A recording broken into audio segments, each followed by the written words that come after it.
Olá, tudo bem com vocês? No vídeo de hoje vou contar alguns dos causos mais impressionantes e assustadores, então já deixe seu joinha, se inscreva no canal e compartilhe esse vídeo, porque essas histórias merecem demais.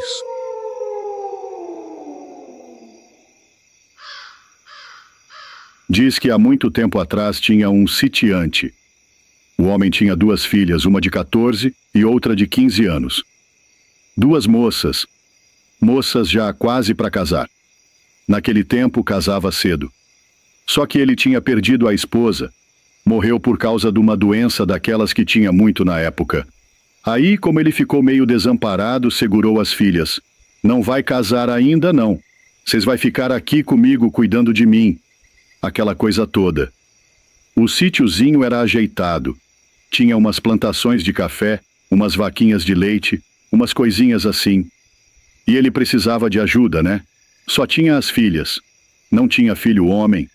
As meninas faziam comida, limpava a casa, tratava de uns bichos ali e cuidava de tudo. E tinha um cachorro só. Um cachorro fiel demais da conta. Chamava Leão. O cachorrão bom, bonito, meio americanizado, grandão, ajeitado.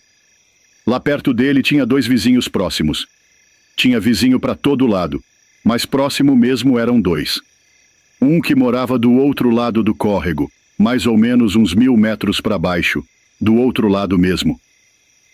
Esse era um velho solteiro, muito quieto, não dava abertura para amizade. Já o outro vizinho morava pro lado de cima, uns 500 metros. Quase irmão dele vivia lá. Todo dia estava lá, jogando truco, proseando. Parecia até que não tinha serviço. Vivia encostado. Aí diz que um dia, como de costume, o sitiante foi jogar truco nesse vizinho de cima. Deixou as duas filhas em casa cuidando das coisas, era durante o dia mesmo. E lá ficou jogando truco naquele piseiro bom, entretido. Daí a pouco chega o cachorro-leão, latindo feito doido. O cachorro foi até o vizinho, correu até lá, pulou em cima de uma mesinha que estava debaixo dos pés de mamão, onde eles estavam jogando truco, e começou a latir, mordeu a camisa do dono puxando, tentando chamar ele. O sitiante deu um tapa no cachorro. Falou: "Sai daqui, tá doido?" O cachorro correu, voltou para a chacrinha. O vizinho achou estranho. Mas que danado de cachorro esquisito, sou. Nunca vi o leão assim. Continuaram jogando truco. Passou aí uns 20 minutos. Lá vem o cachorro de novo. Latindo, pulou em cima da mesa, jogou as cartas tudo pro lado, mordeu a camisa do dono tentando puxar. Dessa vez o homem se zangou. Cachorro doido do inferno! Puxou o 38 e deu um tiro no bicho. Pegou mal pegado. O cachorro correu de volta ferido pra chacrinha. Aí o vizinho olhou para ele e disse: "Esse cachorro é doido, mas é fiel. Vai atrás dele, vai ver o que ele tá querendo mostrar. Depois desse tiro aí, vai ter que sacrificar o bicho mesmo." O homem foi. Desceu pra chacrinha. Chegou lá, não viu o cachorro. Gritou pelas filhas. Nada de resposta. Entrou na casinha de taipa, bem feitinha, grande. Quando entrou, achou as duas moças na cozinha. Mortas, degoladas. Do jeito mais feio que se pode imaginar. Desespero, grito, dor. Correu para o vizinho pedindo ajuda, dizendo que tinha acontecido uma tragédia. O vizinho foi lá, confirmou que as duas moças tinham sido abusadas e mortas logo depois. Aí começou aquele corre-corre. Um falava uma coisa, outro falava outra. O vizinho falou: "Foi aquele outro de lá de baixo, o esquisito, o velho solteiro. Tem que ser ele." Foram lá, na casa do vizinho lá de baixo, do outro lado do córrego. Chegaram lá, não tinha ninguém. Correram, vasculharam, gritavam. Nada. Só desespero. Aí o vizinho disse: "E o cachorro?" Aquele cachorro correu atrás do dono, tentou avisar 2 vezes, levou tiro. Vai ver que ele tem alguma pista. Saíram atrás do cachorro. Entraram no cafezal, andando no meio do mato, olhando, procurando. Acharam o cachorro. Estava deitado em cima do corpo de um homem. O cachorro grandão cobria quase tudo. Correram lá, tiraram o bicho de cima. Quando olharam, o homem estava com o pescoço todo mordido, morto. Olharam bem, era o vizinho lá de baixo. O quietão, o estranho. Agora entenda o que aconteceu. Esse vizinho foi na chacrinha, viu que o sitiante não estava, que só estavam as duas moças. Fez o que fez com as meninas. O cachorro viu. Correu para avisar o dono, tentou tirar ele do jogo de truco. Primeira vez tomou tapa. Voltou para a chacrinha. Deve ter visto o homem tentando fugir. Correu de novo para o dono. Segunda vez levou um tiro. Mesmo ferido, correu de volta. Deve ter cercado o criminoso. Lutou. Mordeu o pescoço até matar. E morreu com o tiro, deitado em cima do corpo do homem que fez aquilo com as meninas. Quando o sitiante chegou e viu aquilo, viu o cachorro morto em cima do assassino, puxou o 38 e tirou a própria vida. Não aguentou o desgosto. Além de perder as filhas, ainda deu tiro no cachorro que só quis ajudar. Diz que esse caso foi real. Muito antigo, mas real. Para quem gosta de causos, é bem possível que já tenha escutado algo parecido. É triste. Muito triste. Mas fica aí de ensinamento. Não se pode largar as filhas, nem confiar demais em vizinho esquisito.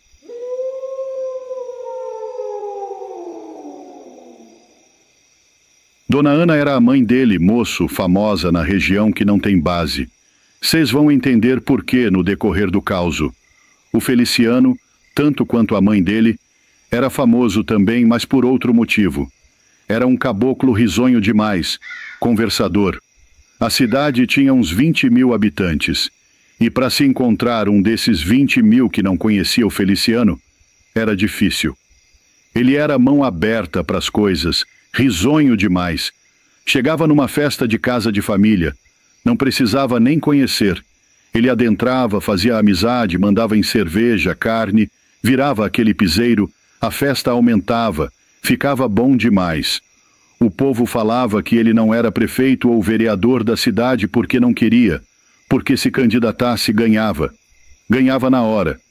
Só que assim, pessoa que é muito espalhafatosa, muito risonha, sempre tem uns que criam uma inveja, sabe? Aquela inveja braba, vontade de ser igual, mas não consegue. Aí vira ódio, ódio gratuito. Um dia o Feliciano foi num bar. Ele não parava em casa de jeito nenhum.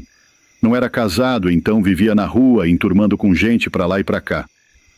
Todo dia ele estava num bar diferente, bebendo, conversando. Nesse dia, ele enturmou com um rapaz. O povo falava que esse rapaz já estava querendo matar ele de inveja fazia era tempo. Enturmou com um rapaz. Conversa vai, conversa vem, bebendo, música alta. Aquele negócio de bar. Do nada, começou uma briga entre Feliciano e esse outro. Mandaram o cadeado um no outro.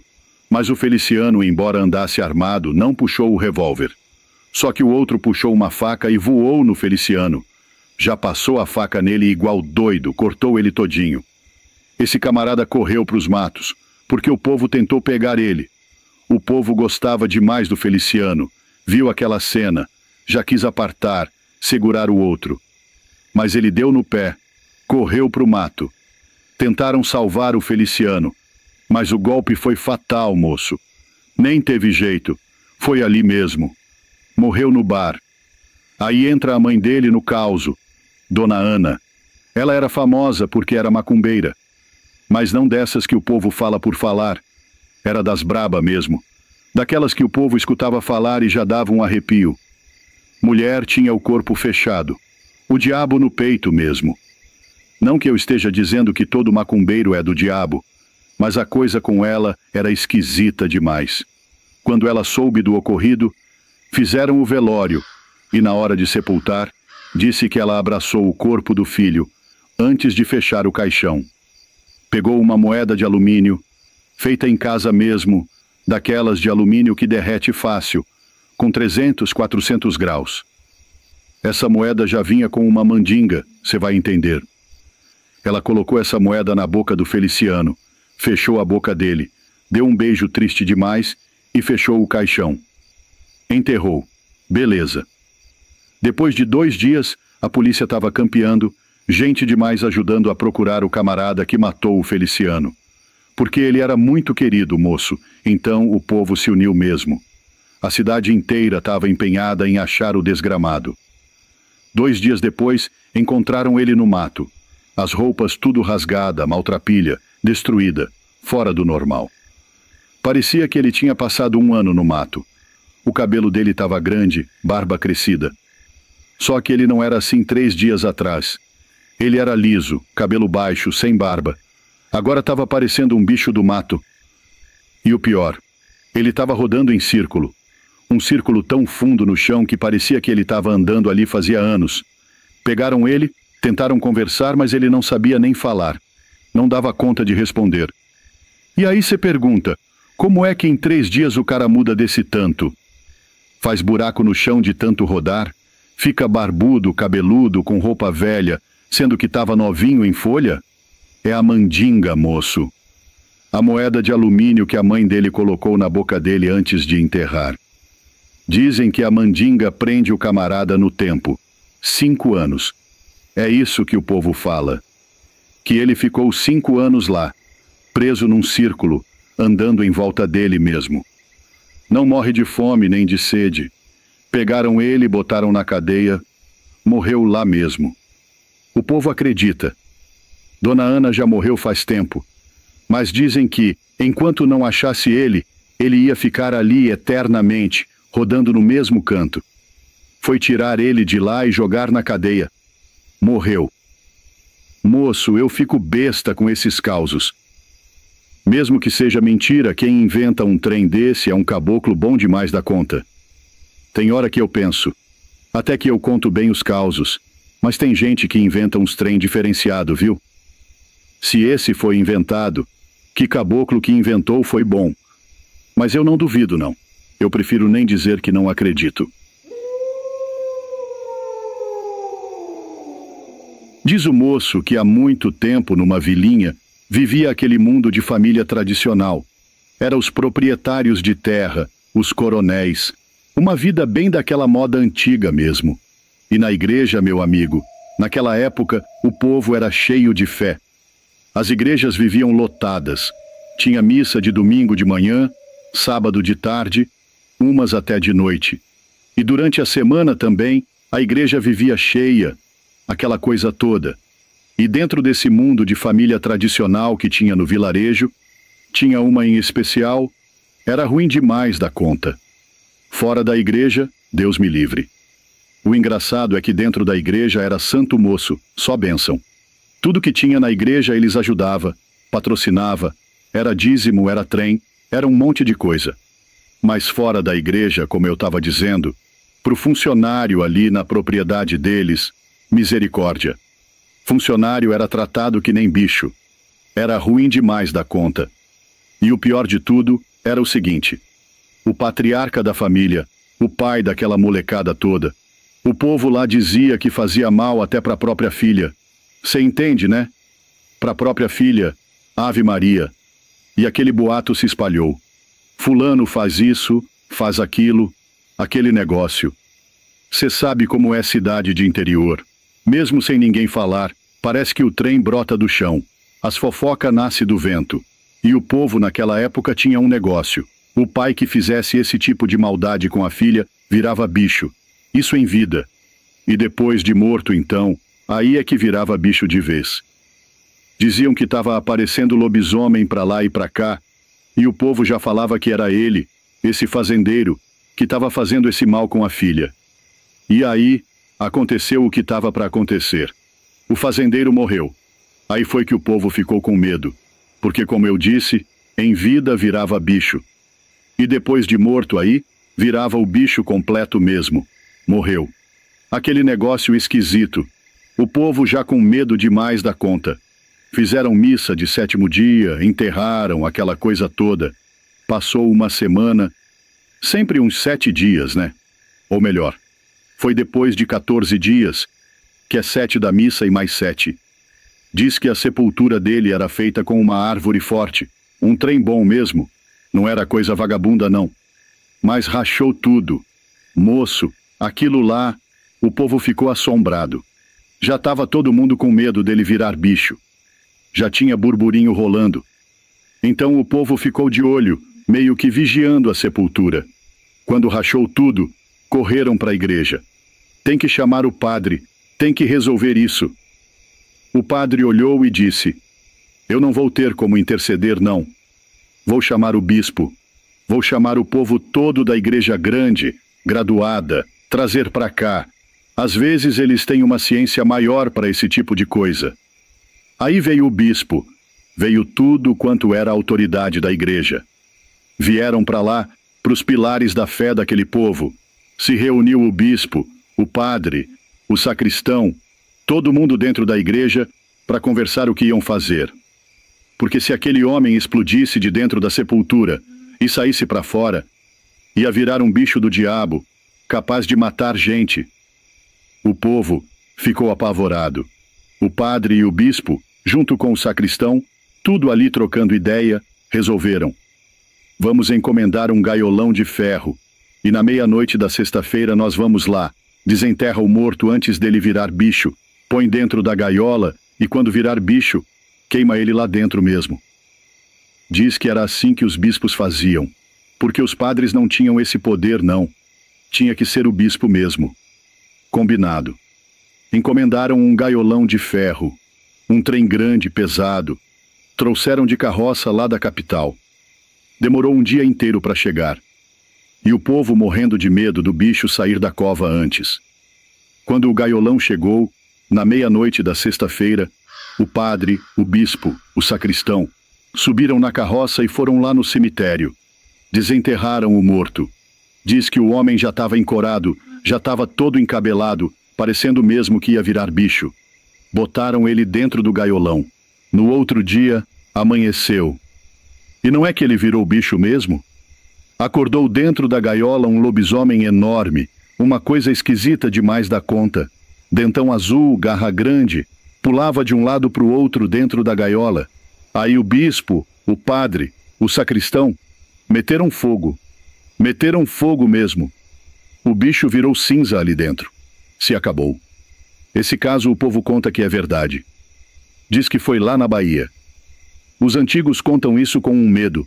Você vê na cara deles. Até evita contar. Só fala se você insiste muito. E mesmo assim conta com o olho arregalado lembrando de coisa feia. Eu acredito, viu? Quando é essas histórias de gente antiga, antiga mesmo, não é qualquer um que inventa.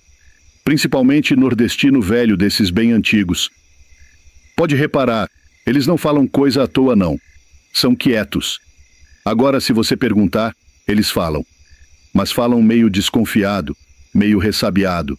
Não é de mentira não. Fala o que é de verdade mesmo. Pois é. E você? Acredita?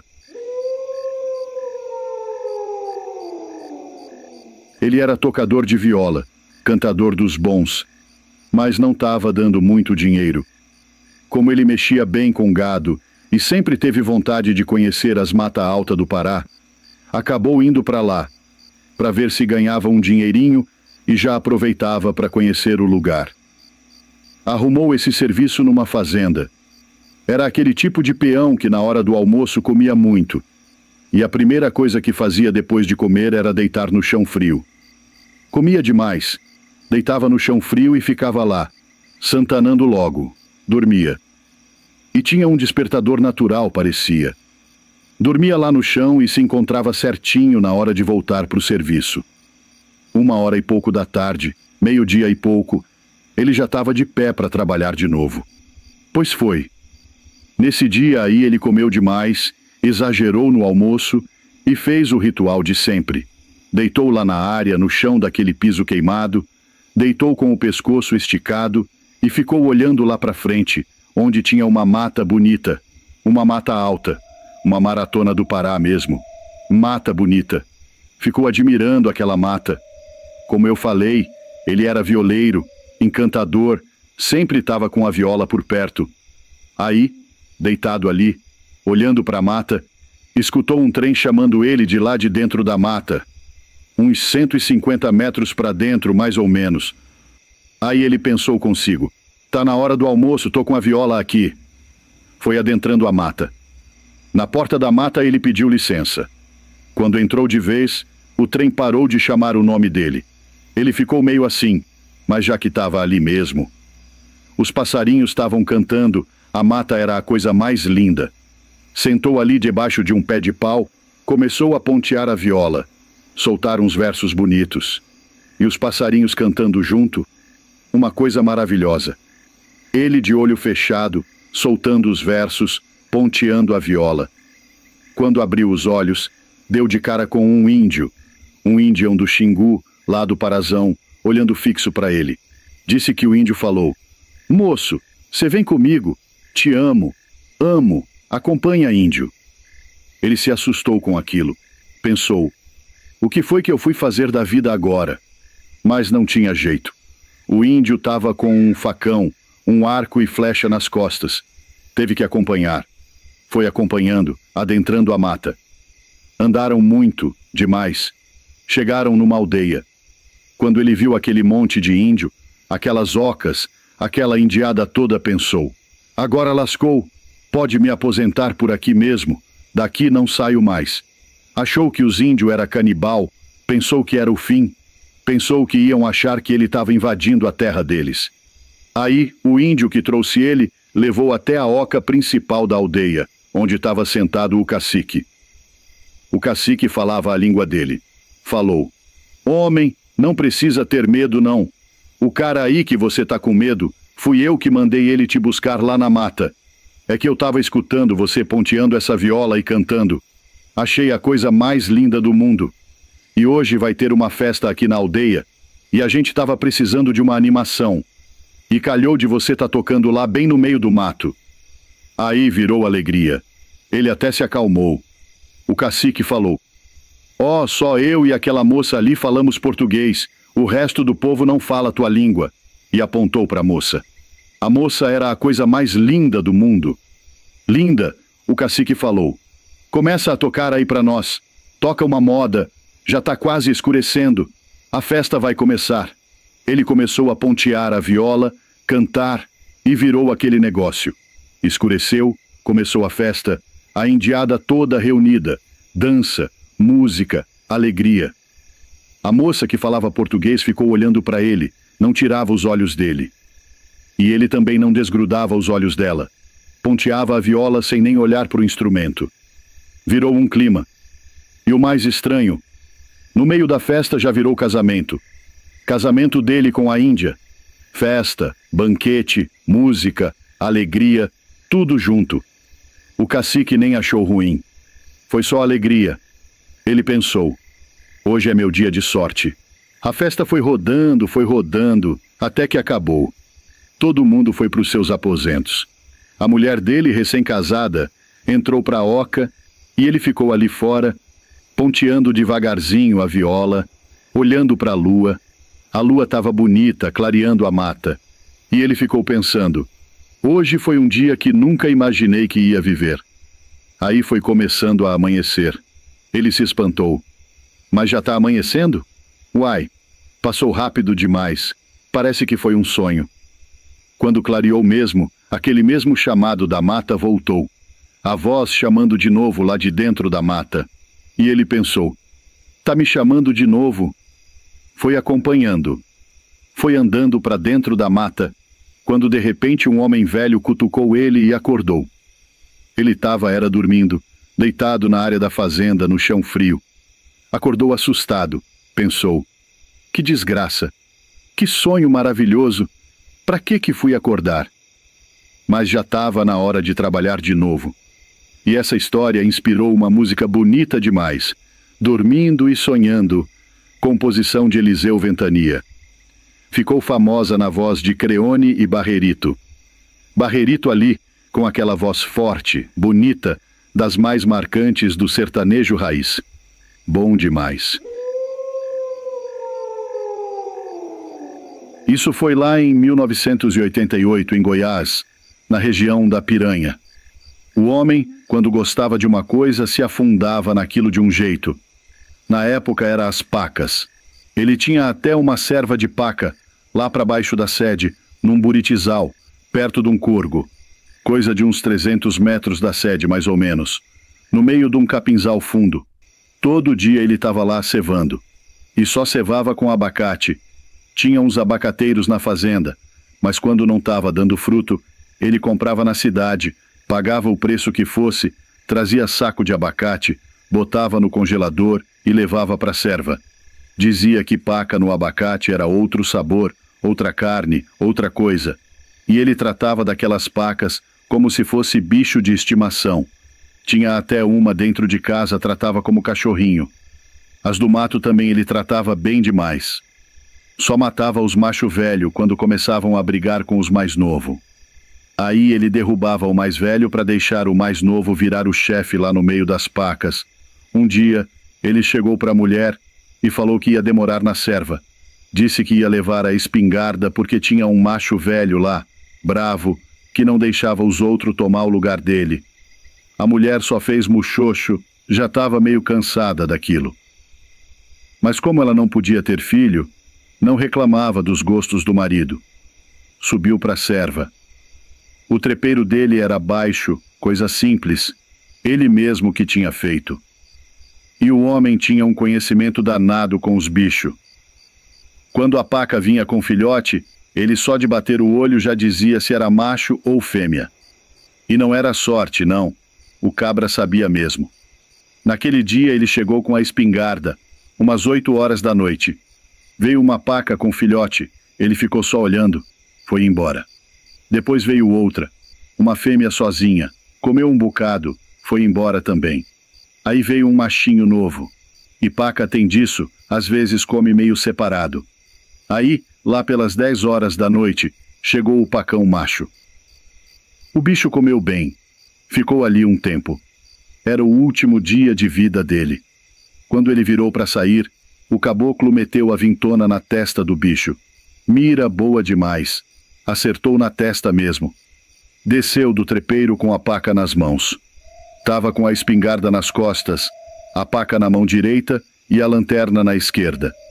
Vinha andando tranquilo, acostumado com o caminho. Nem pensava em cobra, já era costume andar por ali. Foi aí que levou a mordida. Uma cobra pegou ele por trás da perna, na panturrilha. Só um dente atravessou a calça jeans. Ficou sangrando na calça mesmo. Ele bateu com a mão na cobra e jogou longe. Disse que era uma cobra meio grossa, achou que era jiboia, cobra velha de mato, porque não doeu.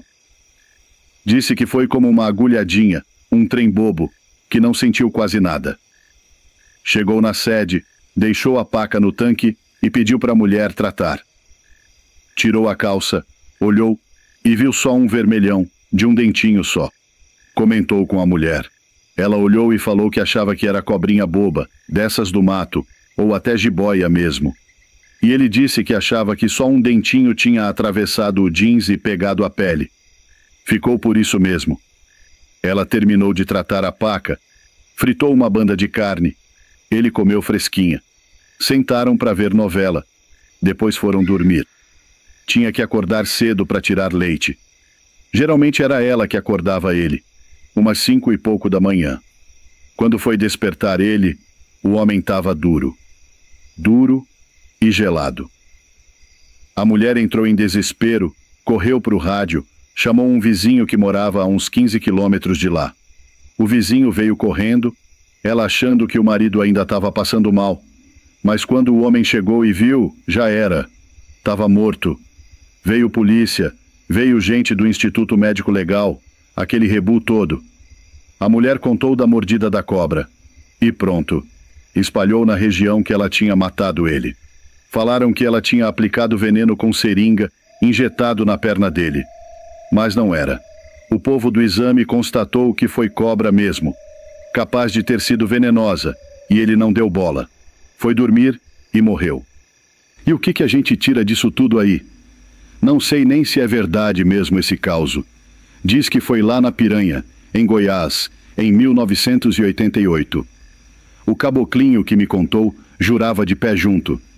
E vou te dizer, eu não duvido dessas coisas não. Mas se tem uma lição nesse caso é essa. Tem que levar a sério qualquer coisinha que o mato faz na gente. Qualquer mordida, ferroada, picadinha. Não pode deixar quieto não. vai na cidade, compra um remédio, passa, faz alguma coisa.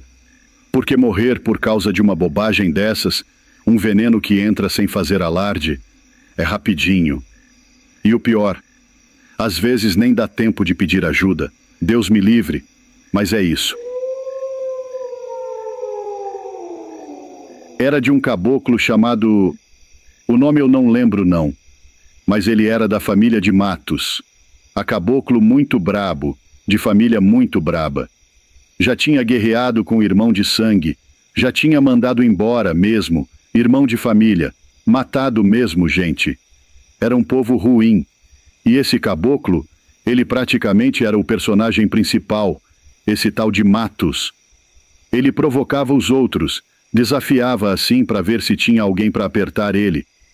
Mas na cidade, não tinha ninguém que peitava. Aí chegou um advogadozinho mineiro. E para provocar ele, foi até o caboclo e falou meias palavras. Já sapecou um tapa na cara do homem para ver se ele peitava. Mas não peitou. O advogadozinho foi quieto, retomando o causo. Depois do tapa, o advogadozinho recobrou lá, ficou sossegado com aquilo. Disse que ficou mais de uma semana com a cara roxa, inchada, e sempre tinha um para caçoar dele. Foi passando o tempo e o povo caçoando dele. Pode ser cidade pequena, cidade grande, vilinha, o que for. Sempre tem uns caçoador. E passou mais de meses, coisa de uns 3 meses, e sempre tinha um para lembrar. Ele ria junto. Advogadozinho dizia que ria junto. Tem problema não, as coisas da vida. Porque ele não tinha família. Ele tinha vindo lá para Caiapônia, para Rio Bonito, sem família.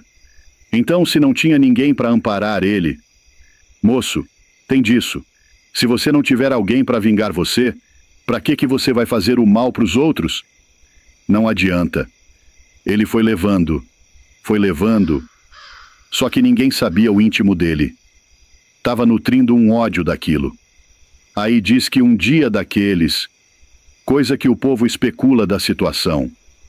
Naquela época de 1920 e pouco, já tinha carro, mas mais em capital.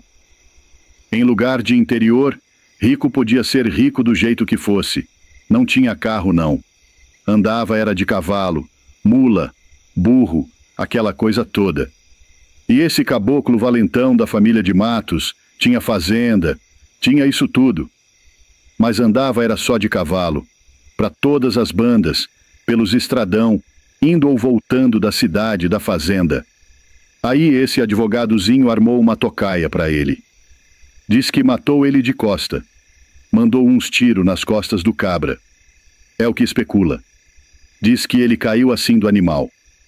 O advogadozinho foi até ele, virou ele de frente e mandou um monte de tiro na cara dele. Coisa feia demais. Antigamente o trem era feio. Hoje é feio, imagina antigamente. Que era tempo de honra. Então o trem era feio, até pior que hoje, se você for ver. Diz que ele deixou um bilhete no peito dele assim: a valentia se acabou. Aí souberam que foi o advogadozinho, porque ele estava advogando para uns e para outros na cidadezinha, na vilinha. E depois do de Matos ter morrido, ele sumiu. Porque tem aquela coisa. Esse de Matos tinha inimigo demais. Mas como o advogadozinho sumiu, então ficou aquele negócio no ar. Depois de um bom tempo, diz que teve uma guerra entre os morbéticos e os cavalinhos, já lá no Alto Araguaia. E diz que esse advogadozinho foi lutar junto com os morbéticos contra os cavalinhos. Aí morreu. Morreu nessa luta. Era luta armada. Aí ficaram sabendo que ele morreu. Aí você vê como é que é. Um caudinho ligou no outro. Meu patrão até contava mais causos sobre essas lutas dos morbéticos com os cavalinhos. Eu tenho alguns causinho. Uma hora dessas eu vou tentar formular bem na minha cabeça. Lembrar como é que ele contava. Para quem tem curiosidade. É bacana, viu? Essas lutas que teve aqui no Mato Grosso, tudo por conta de riqueza, de diamante, aquela coisa toda. Vamos ver se eu conto uma hora dessas. Então é isso. O desfecho é mais ou menos esse. Como todo valentão, morre feio. Esse de Matos morreu feio. Advogadozinho também, provavelmente, né? Quem luta armada, moço. A morte é feia também. Mas é isso aí. Espero que vocês tenham gostado do caldinho. Pelo menos é um causo interessante assim. Coisa de muito antigamente. 1920 e pouco. Tem quase 100 anos, viu?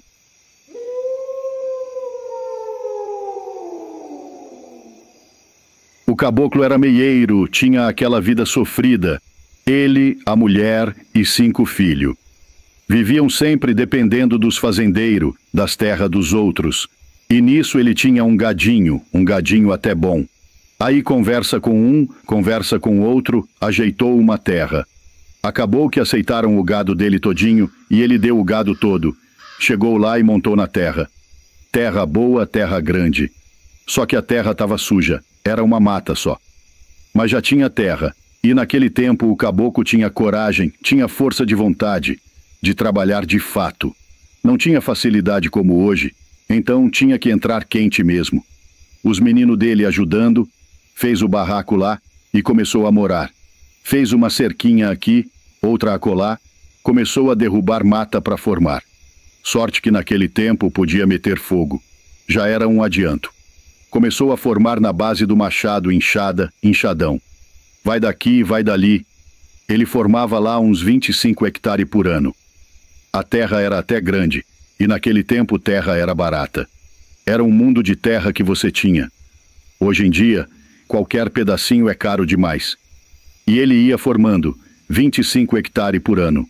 Parece pouco, mas vá derrubar mato e formar para ver se é pouco. É muito. Trabalhou foi muito ele e os filhos. Passou 20 e poucos anos, formou aquilo tudo. Naquela época podia derrubar tudo, não tinha negócio de preservação, não.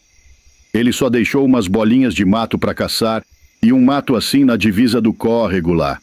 Tinha o gadinho, os filhos, 2 já tinham-se embora, 3 estavam com ele lá ainda ajudando, mexendo com criação, com as coisas. Só que ele não foi atrás de documentar a terra. Se eu não me engano, até tentou.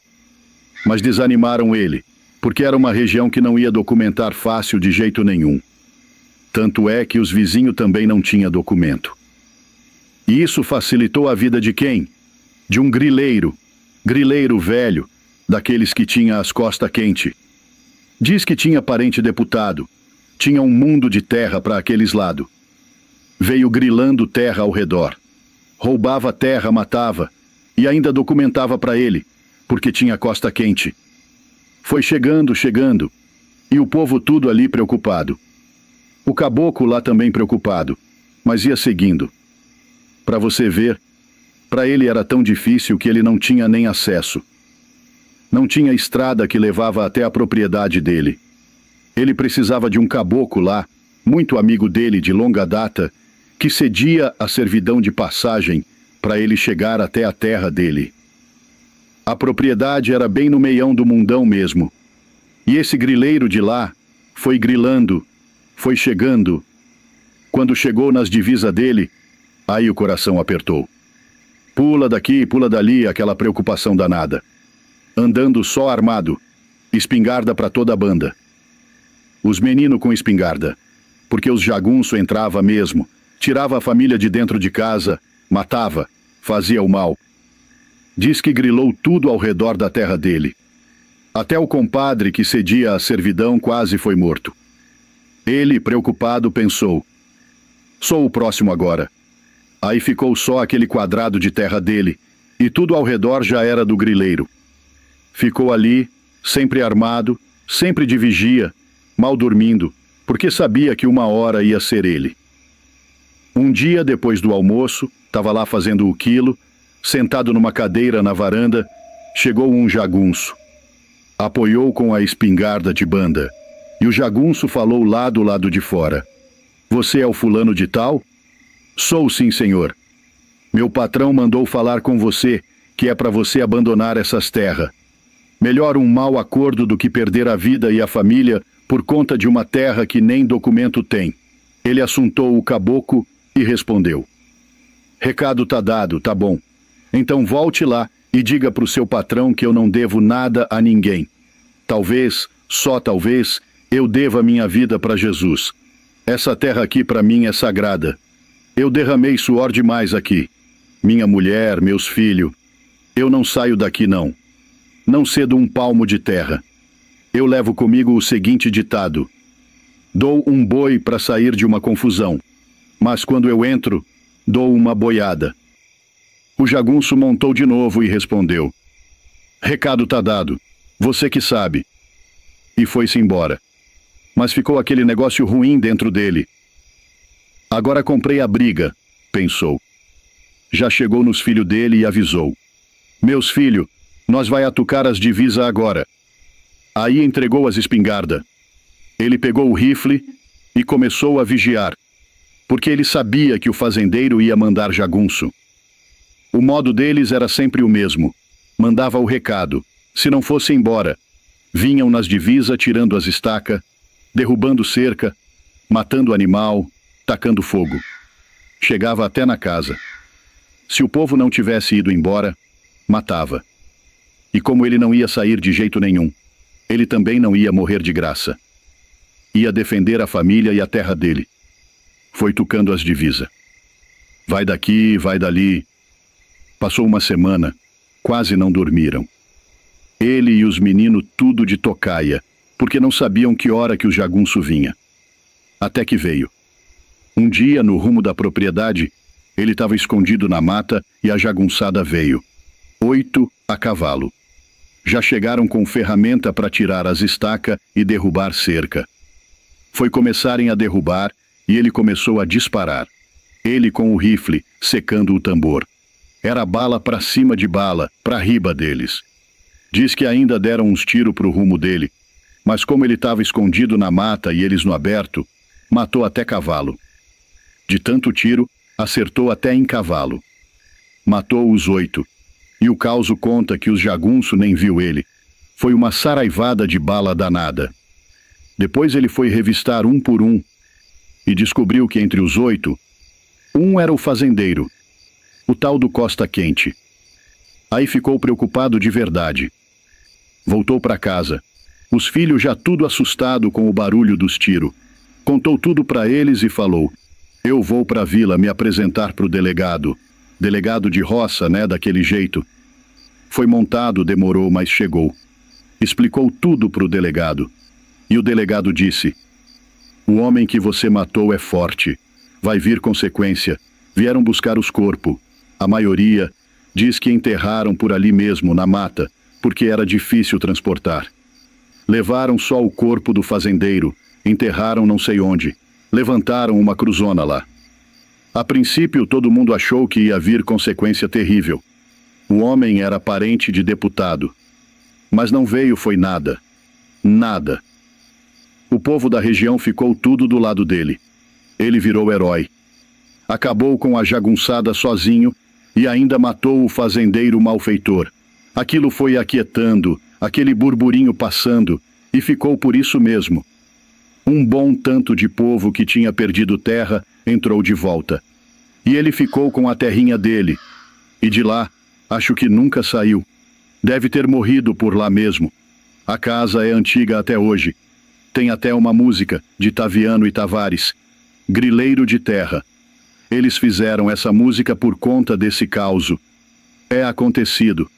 Eu não sei se foi em Minas Gerais ou se foi em Goiás. Eu escutei de um moço aí, já tinha escutado a música lá e perguntei: você não está copiando a música, não? Ele: não, esse caso é antigo. Esse aqui é de verdade.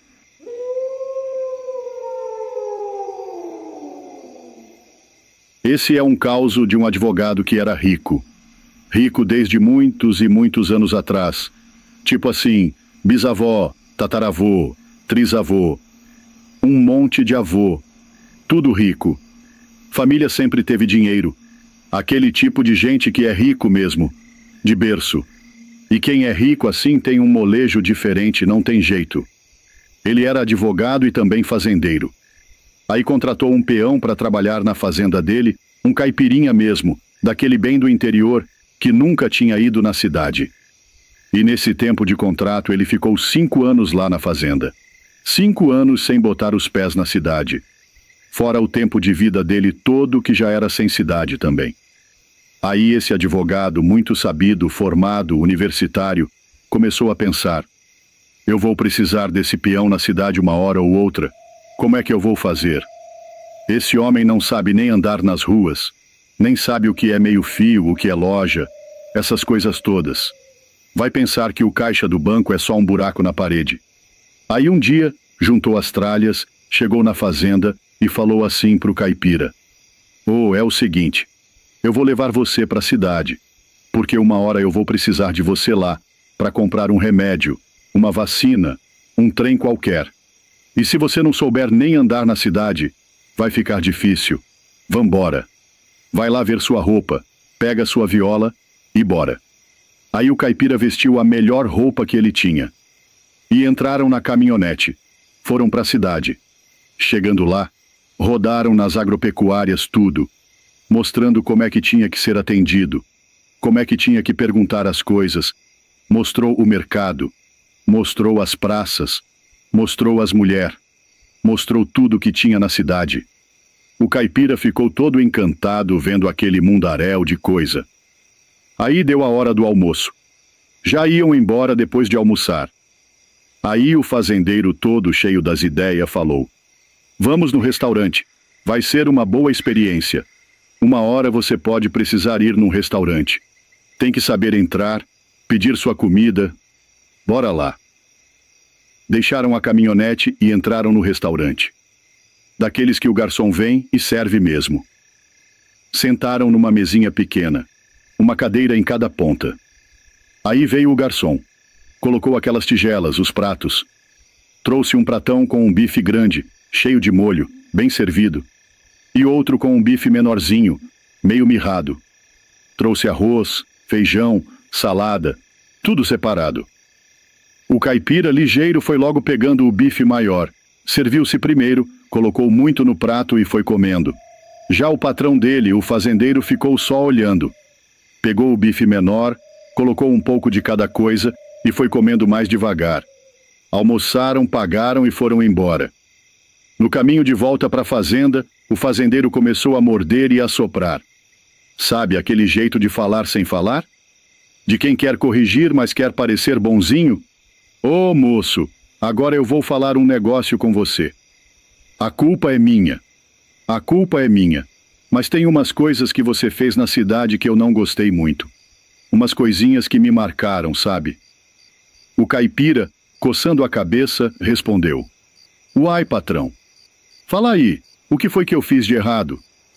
Então, lá no restaurante, a gente sentou junto e o garçom trouxe 2 pratos. Um com um bife grande, o outro com um pequeno. Você pegou o maior, comeu tudo, o povo ficou te olhando, achando feio, parecia gula, sei lá. Aí o caipira só escutando. "Quantos pratos de carne tinha ali, moço?" perguntou ele. "2", respondeu o fazendeiro. "Uai, patrão, deixa eu entender. Eu peguei primeiro, certo?" "Certo." "E se fosse o senhor que pegasse primeiro, qual que o senhor ia pegar?" "Eu ia pegar o menor", respondeu o fazendeiro meio orgulhoso.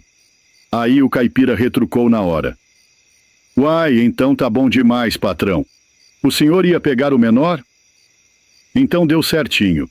Eu peguei o grande. O senhor ficou com o menor. Todo mundo ficou com o que queria desde o começo. Tá justo, uai. E ficou por isso mesmo. É assim que é a vida. Tem gente que acha que caipira é bobo. Mas pra pessoa achar que o caipira é bobo, ela tem que ser mais boba ainda. Porque o caipira, moço, ele vive é demais, sabe das coisas no jeito dele." Diz que 3 pescadores lá de Maracaju desceram o rio Santa Maria. Diz que na época era bom de peixe, hoje é uma negação. Aí desceram os 3 lá, era de tardezinha, e iam ficar até de noite pescando. Levaram pinga, fumo, aquela coisa toda. Aí desceram lá, bem na beirinha do rio, assim na 3ª barraca. Aí ficaram os 3 pareados, proseando, bebendo pinga, pintando e pescando. Mas pescar mesmo estava ruim. O negócio bom era a prosa. Vai daqui, vai dali. Passou mais de hora, já estava escuro. Estavam só com uma lamparina assim quando veio descendo alguém. Era um bicho vindo da barranca. Escutaram aquele quebra-pau assim, vindo descendo. Aí um cochichou. Será que é capivara? Mas não adiantava nada. Estavam sem espingarda. Veio descendo, descendo, quando parou com eles assim. Um levantou a lamparina, jogou a luz para cima. Era um caboquinho. Meio esquisito. As roupas todas trapeadas, uma barbichinha, um chapelinho na cabeça. E o zoinho dele era juntinho com o nariz. Os dois bem juntinhos, aquele zóio amarelinho, castanho de tudo assim. Diz que o caboquinho não cumprimentou eles não. Chegou assim, ficou de cocorô do lado deles. Tirou um toquinho do bolso da camisa, com uma linha de pesca, um anzolzinho e uma chumbadinha, e picou para a água. Aí os três cismaram com aquilo. Cumprimentaram ele. Opa! E ele nada. Cismaram, pensaram. Podia ter sido ruim, né? Não cumprimenta. Vai que quer roubar a nossa ceva. Mas ficou de boa. Aí, passado um pouquinho, um dos três ofereceu pinga para ele. Alô, compadre, quer pinga? Ele não respondeu nada. Só estendeu a mão assim. Aí o caboclo botou no copo a pinga e deu na mão dele. Bebeu. O outro falou, quer fumo? Também não falou nada, só estendeu a mão. Pegou o fumo de corda, tirou do mesmo bolsinho da camisa um canivete, cortou ali, fez, pintou. Depois dessas três coisas, dele jogar o anzol, beber a pinga e pintar o fumo, os três começaram a pegar peixe. Deu peixe no anzol de um, do outro também. Vai daqui, dali, daqui, dali. Quando se viu, os três já tinham pegado 4, 5, 6, 10 peixes bons. Começaram a comemorar. Agora sim, nós tá pegando peixe demais, agora o negócio melhorou. Aí um falou, vocês entenderam aí, né? Depois que chegou o caboquinho mudo, começamos a pegar peixe com força, hein? Esse aí é nosso amuleto. E outro falou, tô achando que já tá bom de peixe. Quer saber de uma coisa? Vamos levar esse caboquinho para jantar lá na sede. Capaz que ele tá com fome. Magro desse jeito e só jogou o anzolzinho dele e não pegou nada. E olha, eu tô achando que ele é sujo, é mudo, mas surdo não é. Que nós ofereceu as coisas e ele aceitou, né? Só não fala. E eles conversando do lado dele, e o caboquinho lá só olhando. Disseram, vamos subir lá na sede da fazenda. Vamos jantar mais nós. Diz que ele recolheu a linha e foi subindo junto com os três. Foram indo, pegaram o carreador da frente com a lamparina e quando chegaram perto da sede da fazenda, tinha um curral. Quando chegaram perto do curral, esse caboquinho se separou dos três. Abriu a porteira do curral. Aí um falou, ô moço, a sede é lá. Ó, tá iluminada, é pra lá, moço. E o caboquinho nem deu moral. Abriu a porteira, entrou pro curral. Aí tinha um monte de bosta de vaca, tudo fresquinha, bem verdinha. Você conhece, né? Esse caboquinho abaixou lá e começou a comer as bostas. Aí um olhou e falou, creio em Deus Pai, bem que eu desconfiei. O mais quieto dos três falou, bem que eu desconfiei, esse é o capeta, vamos embora daqui. Foram correndo, chegaram na sede, contaram para um e para outro. Diz que tinha um velho de canto assim que falou, isso aí é o capeta, conheço. É o capeta, pode ter certeza. Mas ficaram cismados. Será? Mas como é que pode? O capeta ajuda a gente a pescar? Como é isso? O velho falou, isso acontece, isso aí vai tomar de vocês 1 hora. Ficaram cismados. Aí nos dias seguintes, na semana seguinte, ficaram caçando esse caboclo por tudo quanto era lado para tirar a prova, para ver se era gente ou era outra coisa. Mas nunca mais viram o caboquinho. Nunca mais na vida. E também não aconteceu nada de ruim com eles. Aí fica aquele negócio. Será que era o capeta? Será que era uma entidade do mato, um trem esquisito? Mas foi isso.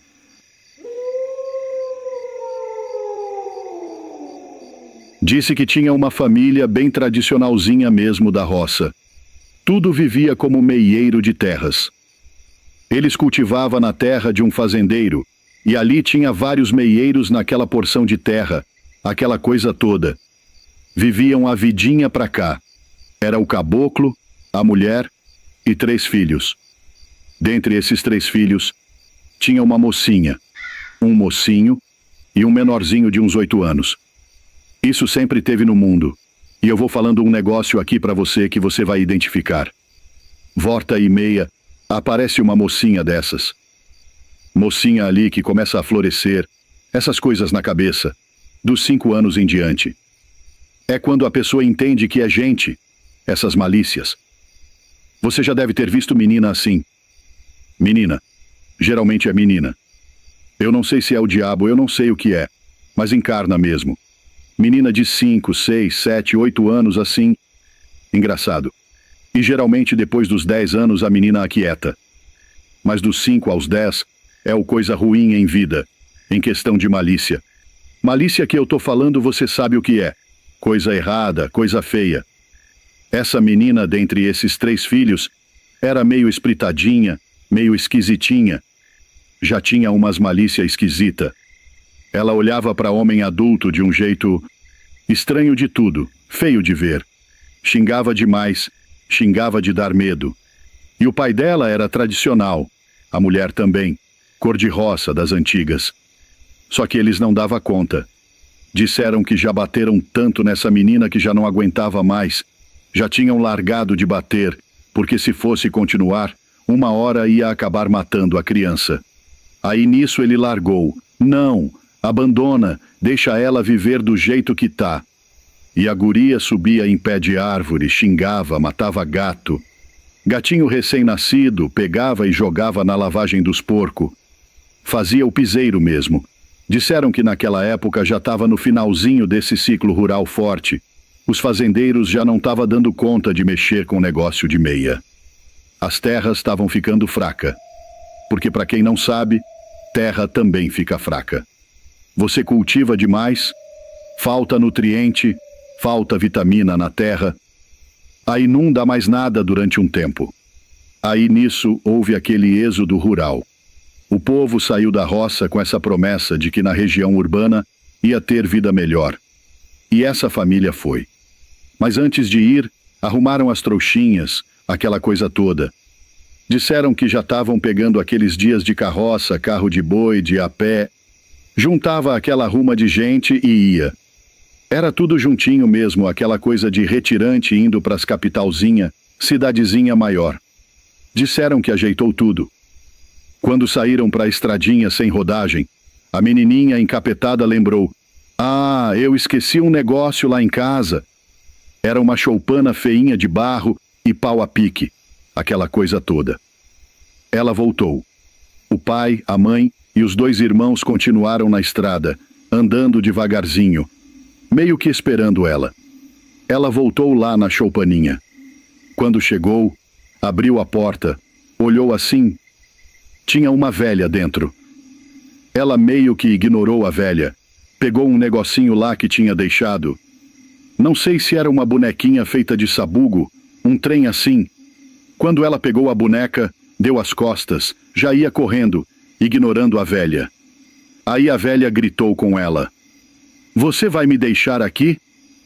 Só que falou assim, sem virar. A menina olhou, mas a velha continuava lá, de costas. Não olhou para a menina. A menina ficou olhando, mas a velha nem virou. Aí a menina falou: "Mas quem quer, sou?" "Olha, bicho." Falou desse jeito. Aí a velhinha virou. Moço, na hora que a velhinha virou, não era velhinha mais não.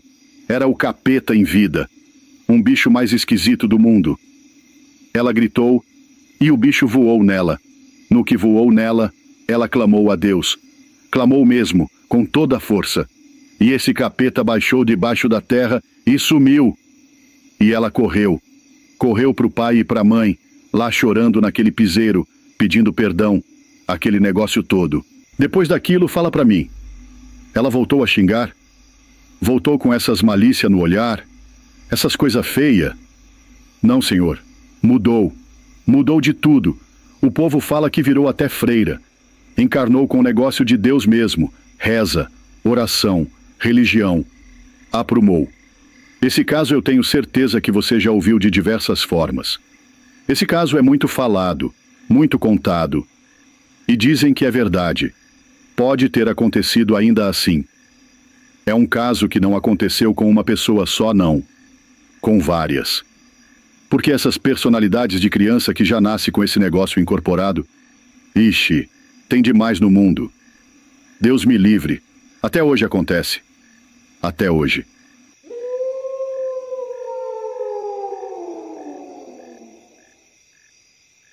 Vocês sabem que antigamente tinha muito caboclo que vivia errante pelo mundo, viajando por aí montado no lombo de um cavalo. Viajava pelo Brasil todo, saía do Goiás, ia para Minas Gerais, vinha para o Mato Grosso, descia para o Paraná, subia para o Nordeste. Vivia assim, nessa vida. Fazia um mal feito aqui, corria para ali. Fazia um mal feito ali, corria para cá. Trabalhava um pouquinho, fazia um dinheirinho e ia seguindo a vida. Aí eu estava ouvindo um cauzinho de um velho ali. Disse que aconteceu aqui na nossa região, aqui no Mato Grosso. O caboclo era de casa muito antiga, então fica aquela coisa de causo. Não se sabe muito bem como é que é a história. Mas diz que ele veio fugido de Minas Gerais, passou por Goiás, aí inventou de vir aqui para Cuiabá. Aí pegou essa estrada onde hoje é a 070. Naquela época não era pavimentada de jeito nenhum.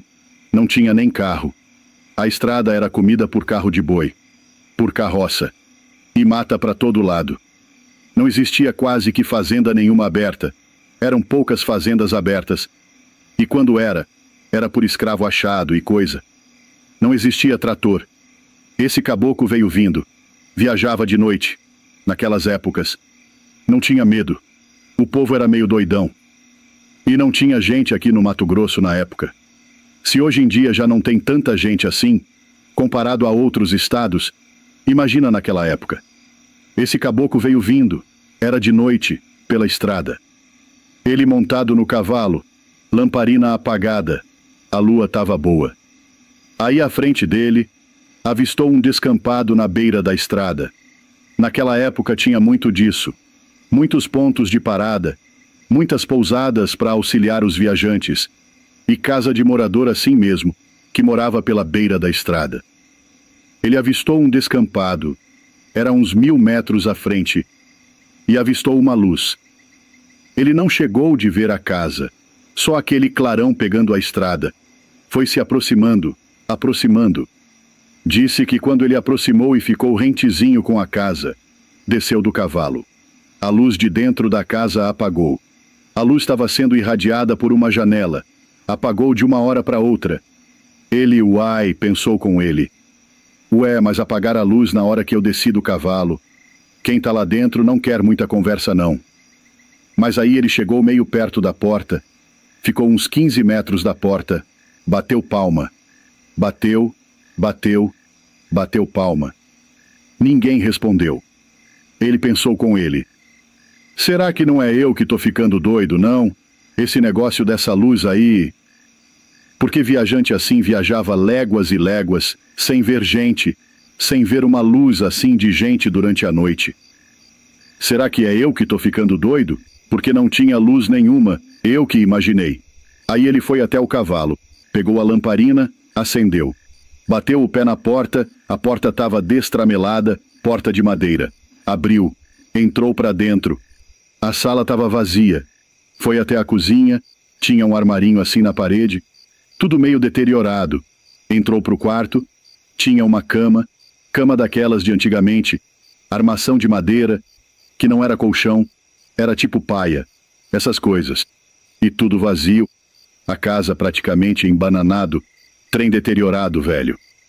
Falou, uai, mas não tem gente aqui não. Trem esquisito. Então eu vi, foi alucinação na minha cabeça. Tinha nada aceso aqui não. Aí ele saiu para fora, desarriou o cavalo, arrumou um balde d'água, não sei como lá, e deu para o cavalo beber. Amarrou o cavalo num descampado onde tinha um pastinho nativo, e o cavalo foi pastando. Ele inventou de dormir dentro dessa casa. Entrou lá para dentro de novo, pegou um queijo que estava nos alfes, um queijo curado, uma farinha, um trem, comeu. Aí foi se recolher para dormir na cama lá dentro da casa. Fez oração e coisa. Isso é o velhinho contando. Eu gosto de ouvir causo de velho, velho mesmo, que eles contam até os detalhezinhos. Diz que ele fez oração, aí deitou. Aquela coisa de deitar e já dormir ligeiro, aquele cansaço.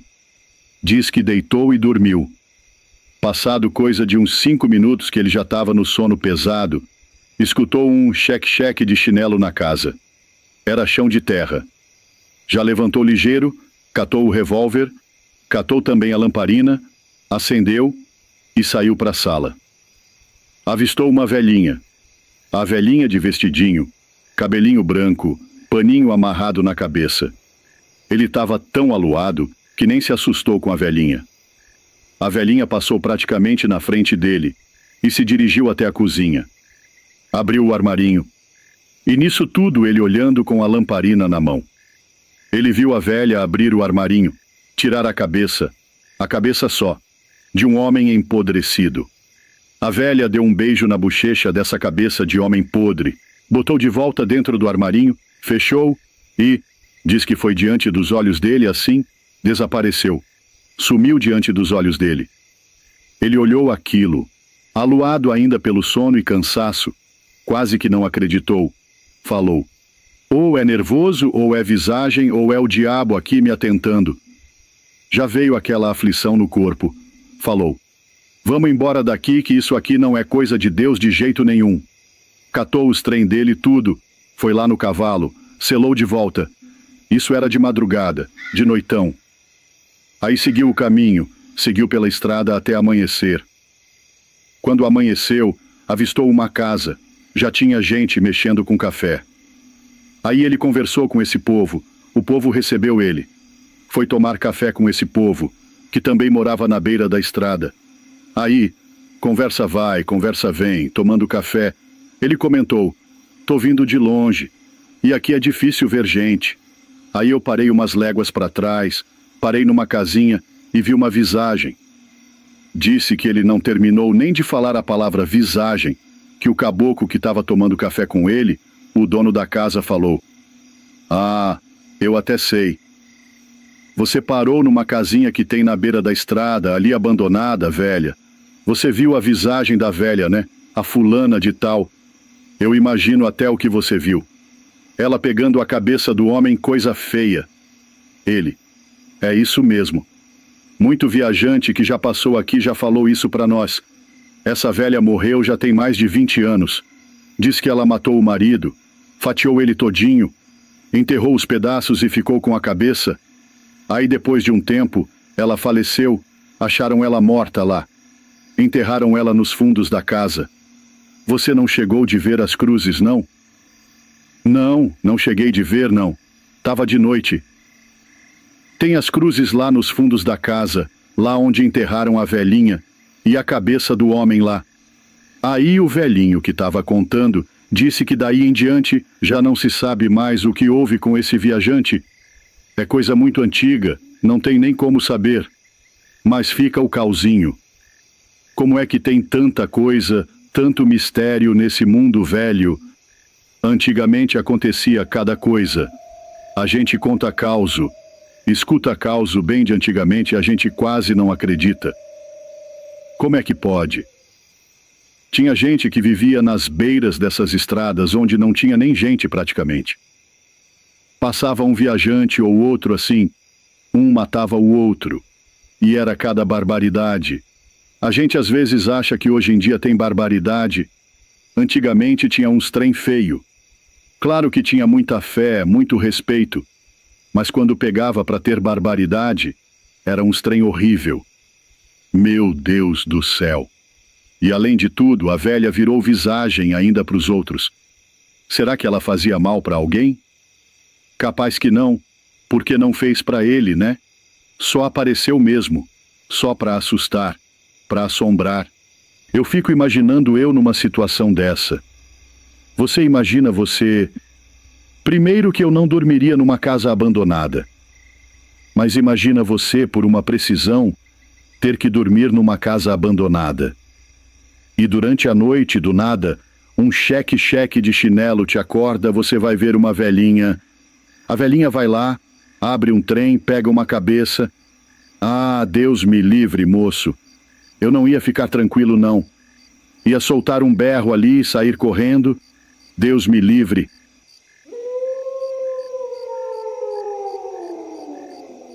Moço, eu estava escutando um cauzinho ali. Eu fiquei, foi besta. Como é que pode uma coisa dessas? Vai assuntando. Diz que tinha um caboclo mais uma mulher, moravam na cidade numa casa de aluguel, daquelas convencionais, 4 cômodos, banheiro, área ao redor, tudo arrumadinho.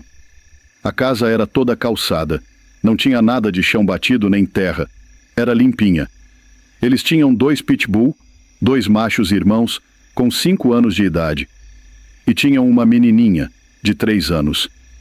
Quando a menina nasceu, os 2 pitbull já estavam lá fazia 2 anos já.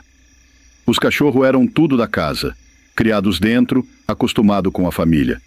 E viviam ali, tudo no convívio, a menina, o caboclo, a mulher e os pitbull. Era uma maravilha. E quem já teve, sabe, o pitbull é arretado com quem passa no portão. Com outro cachorro, então, nem se fala. Mas com gente de dentro de casa, é um doce, é manso, é bicho bom demais. Só que é aquilo. Pitbull tem uns trem esquisito. Tem hora que parece que dá um clique neles, um estalo, que muda tudo. Pois vai escutando. O convívio ali era ajeitadinho. O caboclo, pai da menina, trabalhava em fazenda. A fazenda não era muito longe não, coisa de uns poucos quilômetros dali. Então ele ia de manhã e voltava de tardezinha. Trabalhava de operador de máquina. Aí nesse dia ele foi trabalhar como sempre. Tava quase na hora do almoço. A mulher estava ali, acabando de aprontar o rango, escutando um radinho ligado. A menininha na sala, assistindo televisão, qualquer desenho desses. As portas da sala e da cozinha ficavam abertas. Os cachorros tinham livre acesso para dentro da casa. Porque era tudo calçado, não sujava nada. Os cachorros eram de dentro, era da família mesmo. A mulher ali entretida nas panelas e a menininha na sala, assistindo. Disse que a mulher não escutou o choro, não escutou o rosnado, nem latido, nem nada. Silêncio total. Terminou de fazer o almoço, foi chamar a menina. Chamou e nada. Foi para a sala. Cadê a menina? Não tava. Televisão ligada, mas a menina sumida. Saiu pela porta da sala, para frente da casa. Quando ela olhou, caiu de joelho no chão berrando. A cena era de arrepiar. Os 2 pitbull em cima da menina. E a menina, moço, era uma carne moída só. Eu fiquei transtornado de escutar esse causo. Nem entendi como que a mulher não escutou nada. Nem um rosnado, nem a menina gritando. Uma menina de 3 anos já fala, já berra. Diz que ela fez foi berrar mesmo, mas não deu tempo de nada. E olha só como às vezes vale a pena ter vizinho fofoqueiro. Diz que uma vizinha ali do lado escutou a zoeira, saiu no portão e viu a mulher de joelho no chão, gritando. O portão da casa estava trancado. A vizinha pulou o muro, correu para agarrar a mulher, tirou ela de perto da cena, porque senão ela endoidava ali mesmo. Ligaram para o bombeiro, para a polícia, chegaram, mas aí já era tarde demais. Tiveram que abater os 2 cachorros, porque eles estavam ensandecidos. E tiraram a menina de lá, mas já estava sem vida. Aí foi que o trem pesou de vez. Ligaram para o pai da menina, mas ninguém teve coragem de contar por telefone. Falaram que era urgente, ele veio correndo. Quando chegou, a menina já tinha sido levada. Não sei para onde, mas já estava sem vida. Ele só viu o sangue no chão e a mulher caída berrando. Depois disso, as coisas desandaram. Enterraram a menina, fizeram o sepultamento e tal, e o casal acabou se separando. Não aguentaram a barra. A mulher endoidou mesmo, de tomar remédio, de ter que voltar a morar com os pais. Mulher de 30 e poucos anos, formada e tudo, teve que recomeçar do zero. O homem diz que ficou meio abalado, mas depois seguiu a vida. Hoje parece que já está casado de novo, tem outros filhos. Mas não é porque seguiu que esqueceu. Isso aí deve ter dilacerado ele por dentro. Fiquei matutando. Pitbull é um cachorro misterioso demais. A maioria desses casos de ataque, de acidente grave, é com pitbull. O povo que tem pitbull não gosta que fale, vai logo defendendo. Mas é só pesquisar. É a raça que mais aparece nesses casos. E veja, eu não tô aqui para criticar a raça não. É uma raça dócil, sim. É boa, sim. Mas tem esse problema aí, de vez em quando dá um estalo na cabeça deles. E aí, meu amigo, eu mesmo não teria um pitbull de jeito nenhum. Aqui em casa eu tenho 6 cachorros, mas nenhum é pitbull. Nem quero. Porque quem já teve cachorro macho mais brabo, sabe? Chega uma hora que o bicho testa a gente. Ele tenta ver se é ele ou você que manda. E aí, se ele for um pitbull, quem é que vai segurar? É muito arriscado. Ainda mais com criança em casa. Deus me livre. E volto a dizer, não critico quem tem não. Mas eu ter um pitbull com criança pequena, isso eu não teria nunca. Mas é isso. Só mais um cauzinho desse mundão velho. E esse aí me deixou foi sem chão.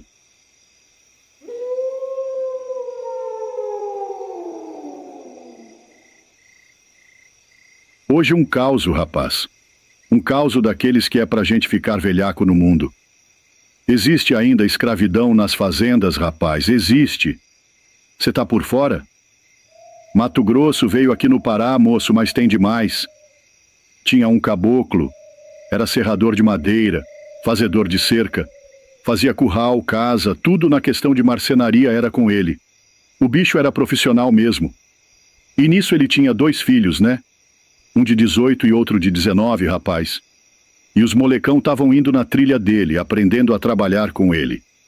Nisso, o rapaz combinou com um fazendeiro de fazer uma cerca grande na fazenda, um curral, uma casa, uma manga grande ali, ajeitou tudo, mandou o preço nos peitos do fazendeiro. O fazendeiro aceitou, nem chorou. Ele achou esquisito, que fazendeiro sempre chora o preço, mas esse não chorou. Beleza. Aí ele foi pro filho dele. Ô meu filho, nós tem serviço em Dom Aquino, aqui no Mato Grosso mesmo. O fazendeiro tá querendo nós para fazer um curral, a remanga, uma casa e a cerca lá. Aí o filho dele. Vamos então, pai, mas quanto que ficou o serviço? Foi tanto? Bom demais, hein, pai? Foram. O fazendeiro levou eles para a fazenda. Logo eles começaram a fazer. Primeiro era para fazer a cerca de divisa, depois a casa, a sede do caseiro e após isso, o curral. Eles eram 3, o pai e os 2 filhos. Então trabalhavam rápido, rapaz. Faziam 2, 3 quilômetros de cerca por dia. Bem ligeiro.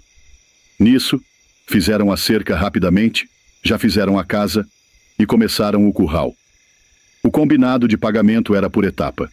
Fizesse a cerca, ganhava o ordenado da cerca.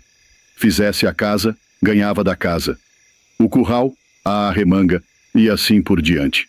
Terminaram a cerca, terminaram a casa e estavam começando o curral. Foram falar com o fazendeiro. Seu fazendeiro, terminamos ali tal coisa, você podia já pagar nós aqui para não ficar o bruto todo e ficar ruim para pagar depois. O fazendeiro falou, não, vocês vão ter que esperar. Vai trabalhando lá que tem material, tem as madeiras tudo lá, você tá serrando, tirando o mate. Beleza? Vai trabalhando que conforme você vai fazendo, eu pago tudo de uma vez, porque agora não dou conta, tô com um lote de novilha para vender e não tá vendendo. O caboclo, o pai dos 2 rapazes, aceitou. Aí que tava o erro. O pobre, quando trabalha pro rico, confia, porque pensa, tô trabalhando para rico, rico tem dinheiro. Mas não é assim. Tem trambiqueiro para todo lado. Ele retomou os trabalhos no curral com os filhos. Foram fazendo, ajeitando. Terminaram o curral, terminaram a arremanga, não tinha mais serviço. Ficaram na fazenda com medo de ir embora e não receber. Foram ficando, fazendo servicinho aqui e ali, enrolando. Até que o pai, o chefe, chegou no fazendeiro e falou: "Seu fazendeiro, você vai desculpar, mas nós tá aqui há 3 meses. Já fez tudo o que o senhor queria. Cadê o nosso dinheiro?" O fazendeiro falou: "Calma, calma. Domingo agora eu venho trazer o dinheiro." Passou a sexta. O pai dos meninos está tranquilo. No domingo de manhã, o fazendeiro veio. Trouxe 2 pistoleiros. Pegaram o pai e os 2 filhos de madrugadinha, encapuzaram e levaram para a serra. Deram um tiro na cabeça do pai, um tiro na cabeça de um dos filhos e outro no segundo filho. Só que esse segundo, o de 18 anos, o tiro pegou de raspão. Ele fingiu de morto. Os pistoleiros foram embora.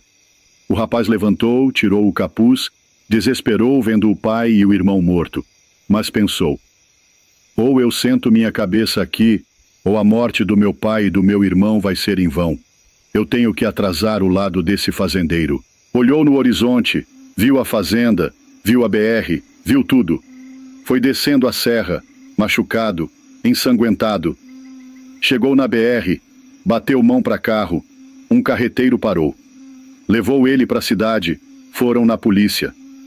A polícia foi lá, pegou os 2 pistoleiros ainda na fazenda, bebendo e comendo churrasco. Pegaram o fazendeiro, subiram a serra, buscaram os corpos. O fazendeiro está preso até hoje. Os pistoleiros morreram na cadeia. O povo fala que a família do rapaz mandou matar os pistoleiros na cadeia. Agora, o fazendeiro. Dizem que ele não deu conta de mandar matar, mas devia. Porque foi covardia demais.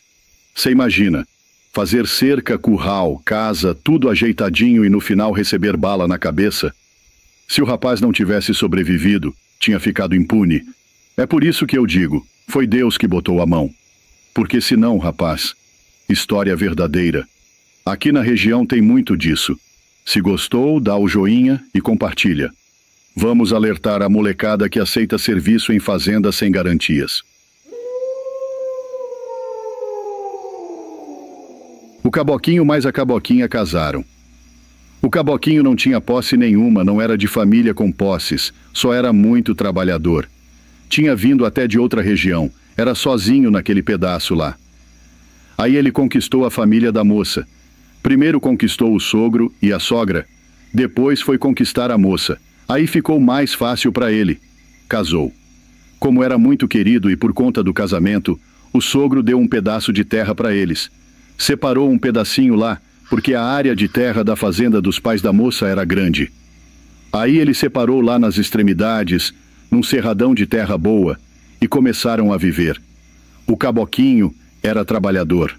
Homem da época, fazia de um tudo, dava seus pulos. Fez uma casa, serrou madeira da área mesmo, e fez uma casinha muito bem feita de madeira. E começou a morar com a mocinha, a esposinha dele. Logo, a moça já embuchou daquele jeito. Começaram a aumentar a família, constituir a família.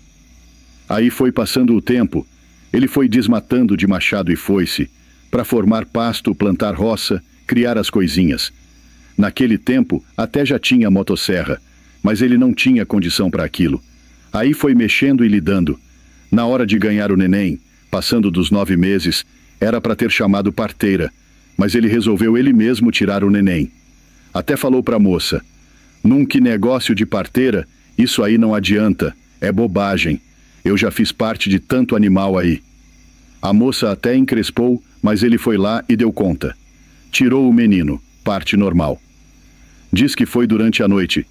Saiu o meninão, do saco roxo, forte, choroso. Aquela alegria, aquele orgulho. No dia seguinte, ou se não foi no dia seguinte, foi na semana seguinte, já foram visitar o sogro para mostrar o neném. Eles se viam pouco. Era na mesma área da fazenda ali do sogro, só que a sede era longe, então não se viam muito. Volta e meia iam se visitar. Aí foi aquela alegria toda do bebezinho, aquele chamego. Depois voltaram a viver a vidinha deles, cada um no seu canto. Os sogros para lá e eles na areazinha deles, plantando, mexendo. A mulherzinha cuidando do bebê e da casa, e ele trabalhando na roça, dali para aqui. Um dia desses, ele com espingarda. Sempre ia para o mato com espingarda, que lá tinha muito perigo. E também porque sempre matava a caça do mato. Naquele tempo não tinha geladeira. Você matava e já dava um jeito de comer. Fazia carne seca, carne de lata, essas coisas. Tinha que estar sempre matando bicho. Diz que ele, eu não sei se estava desmatando de machado ou se estava destocando roça, deu de cara com uma onça. Uma onça vermelha, uma onça parda, com 2 filhotes. Filhotão já meio grande, do tamanho de um cachorro médio. Ele puxou da espingarda, deu um tiro na onça e matou os 2 filhotes de bala. A onça sumiu baleada e ficou por isso mesmo. Largou os filhotes lá e foi embora. Só matou por matar. Tem disso. Quase que tradição. Era muito assim antigamente. Matar onça para afugentar, para espantar o bicho, para não ficar por perto das criações e tudo mais. Aí voltou para casa de tardezinha, contou para a mulher. Ela até ficou meio preocupada. Mas essa onça que saiu baleada aí, será que morre? Morre sim. Isso aí pegou na parte dela. O tiro foi bem dado. Aquilo ali não vai vingar não. Vai morrer. Passou. O menininho, eles tinham feito um bercinho para ele e tinham mania de dormir com a janela aberta. Passado quase um mês daquele negócio da onça, 1h da noite, eles que dormiam cedo, não tinha energia naquela vida não. Não escutaram nada durante a noite. Se entrou alguma coisa, ninguém viu, ninguém soube. Diz que, numa certa hora da noite, o choro do menininho. O menininho no berço, chorando. Aí ele acordou, levantou, acendeu a lamparina para ver. Tinha aquele negócio de revezar. Uma hora era a mulher, outra hora era o homem para olhar o neném quando chorava. Era a vez dele. Pegou a lamparina. Quando bateu a lamparina no rumo do bercinho, moço, a onça. A desgrama da onça dentro do berço.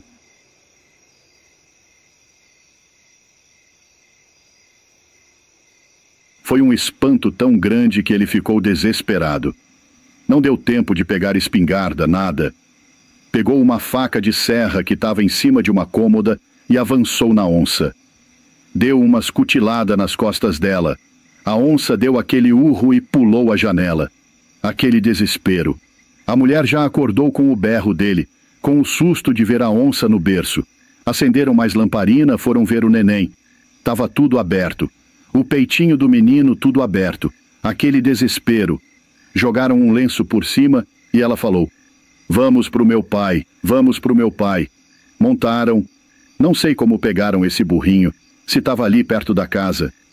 Montaram os 2 no burrinho. O burrinho nem era acostumado a andar com 2 na garupa, mas foram assim mesmo. O bebezinho no colo dela. E partiram para a casa do sogro, dos pais da moça. Chegaram lá.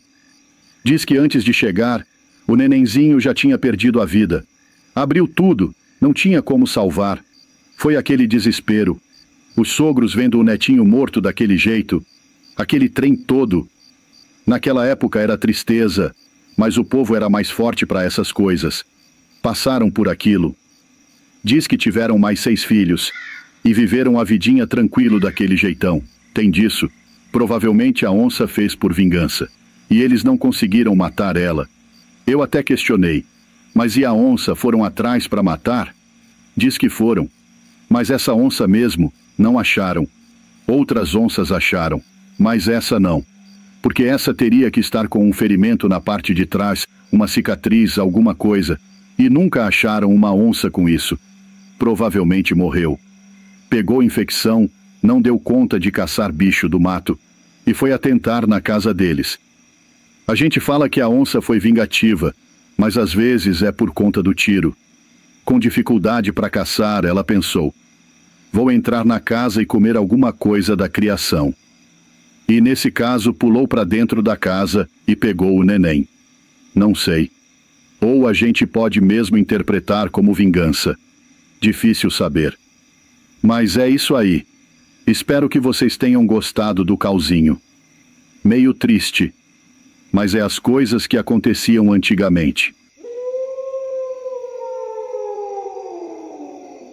Vocês sabem que tem uns negócio meio esquisito no mundo.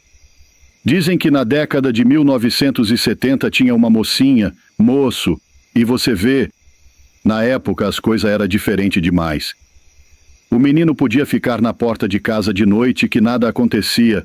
Não tinha essa bandidagem, essas coisas esquisitas de hoje em dia, não. Essa menina mesmo, você vê, ela estudava. Era na época que tinha colegial, aquelas coisas tudo certinho. Aí ela estudava de tardezinha e voltava. Jantava com o pai e a mãe dela e saía para fora. Era aquelas casinhas com um murinho decorativo, coisa de uns 40 centímetros, com um portãozinho. Coisa mais linda. Tudo desenhadinho, o aço do portão trabalhado daquele jeitinho. Ela sentava lá na frente da casa dela, de frente para uma praça grandona, bonita demais. E ela ficava lá comendo mexerica. Era o prazer dela. Ficava vendo o movimento, comendo a mexeriquinha dela. De vez em quando o pai dela ia lá com ela também, a mãe ficava olhando o movimento. Mas ela, todo santo dia, era carteirinha, estava lá sentadinha. Aí um dia ela estava lá, comendo a mexerica, como de costume, olhando o movimento daqui e dali, do povo, dos namorados, aquelas coisas de antigamente, tudo de mãozinha dada, bonito, sem ousadia. Aí ela olhou mais adiante, devia ser umas 7h30, 7h40 por aí. Vinha vindo um camarada que ela nunca tinha visto. Ela conhecia todo mundo. Todo dia era mais ou menos as mesmas pessoas que via. Mas naquele dia, aquele camarada esquisito, todo de preto. Na época se usava muito roupa social, mas a dele era diferente. Paletó, calça, sapato ilustradinho, tudo preto. Mas era um preto reluzente, parecia até seda. Coisa bonita de se ver. Um chapéu que tampava os olhos dele, só dava para ver o nariz. Esquisito demais. Ele veio andando pela calçada da praça, passou na frente dela e foi indo. Ela olhou na mão dele. Um anelzão de ouro com uma pedra que até reluzia. Bonito demais. Parecia que ele estava só caminhando. Fez a volta na praça e veio voltando. Quando ele veio voltando, ela tentou olhar na cara dele, coisa de criança mesmo, para se ver outro dia e reconhecer. Ela ficou tentando ver o rosto dele. Aí ele percebeu. Ele notou que ela estava de olho. Ele olhou para ela e fez assim com o chapéu. Levantou devagarinho. O chapéu estava escondendo os olhos dele. Quando ele levantou, os olhos dele eram fogo. Vermelho de tudo. No começo ela tinha visto o nariz, mas quando ele levantou o chapéu, só dava para ver os olhos de fogo. Nariz e boca não tinha mais não. Ela deu um berro. Pai! Pai! O pai dela saiu lá de dentro correndo. O que está acontecendo? Ela. Meu Deus, um homem. Um homem ali de olho de fogo, sem boca, sem nariz, todo de preto. E olha que trem doido. O homem estava parado do outro lado da rua, olhando direto para ela. E ela apontava para ele. Lá! Lá! E o pai dela. Cadê, minha filha? Não tô vendo nada. Tá lá, pai. Aí ele falou. Peraí que eu vou lá ver. O pai dela foi onde ela apontava, e ela dizendo, ele tá do seu lado. Mas o pai dela não via nada. Aí ele desconfiou. A menina entrou para dentro da casa desesperada, e a mãe pegou ela no colo, acalmando. O pai falou, eu vou dar uma andada aqui. Esse trem é entidade, coisa de macumba. Foi pouca coisa que ele andou ali. Olhando por debaixo dos bancos da praça, achou uma galinha preta, morta há pouco tempo, toda picotada. Um monte de pingo de sangue, uns copos, cigarro aceso ainda, com brasa. O negócio mais esquisito do mundo. Ele olhou aquilo e falou, creio em Deus Pai, 1000 vezes. Entrou para dentro de casa e ficou. A menina perguntava, o que era aquilo, pai? Mas ele não queria responder. Demorou um tempão até contar que era macumba. E ela ficou proibida de ficar na frente de casa, comendo a mexeriquinha dela, vendo o movimento da praça. Mas você vê, isso era macumba. Às vezes era a entidade que busca oferenda de macumba, e ela acabou vendo aquilo, né? Trem de doido. Deus me livre. Acontece.